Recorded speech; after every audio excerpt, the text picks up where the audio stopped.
আল্লাহ তাআলা ওদেরকে দুনিয়ায় ভাগাবে। এর জন্য দুনিয়ায় তাদেরকে ভাগাবে না, কিন্তু আল্লাহ তাআলা গরিবদেরকে হেফাজত করছেন। আল্লাহ রাসূল বলছেন যে গরিবরা অনেক ছাড় পাচ্ছে, ধনীদের থেকে 500 বছর আগে গরিবরা জান্নাতে যাবে।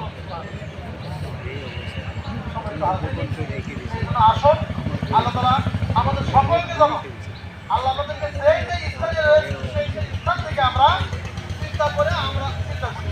আপনি আপনার থেকে নিজের দিকে থাকান, আপনি বলবেন যে আল্লাহ আপনাকে আপনি আফসোস করি যে আল্লাহ ভাই এইসব টাকা পয়সা জেনে এগুলো দেয় না। আল্লাহ নিয়ামতের শুকর আদায় করেন।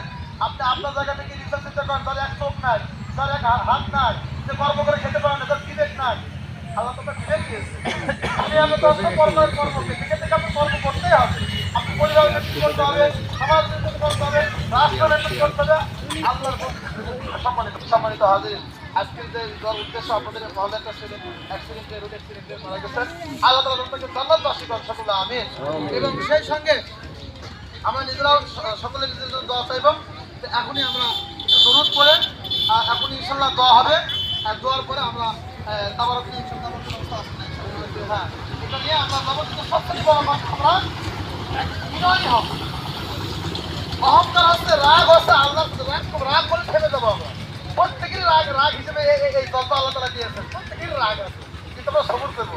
নবী রাসূলরা সাহাবে আসবেন এত দামি কি জন্য জানেন? এদের ধৈর্য ছিল বেশি। এই ধৈর্যের কারণে এত দামি হয়েছে, এত করে হচ্ছে। কোনো একদিন হলে আমি আরো ইতিহাস নিয়ে মনীষীদের নিয়ে তাবিঈদের নিয়ে সাহাবীদের নিয়ে আলোচনা করবো ইনশাআল্লাহ। আল্লাহ সে সুযোগ করলে আমরা আলোচনা দীর্ঘ করবো না, সামনে আসতেছে আমরা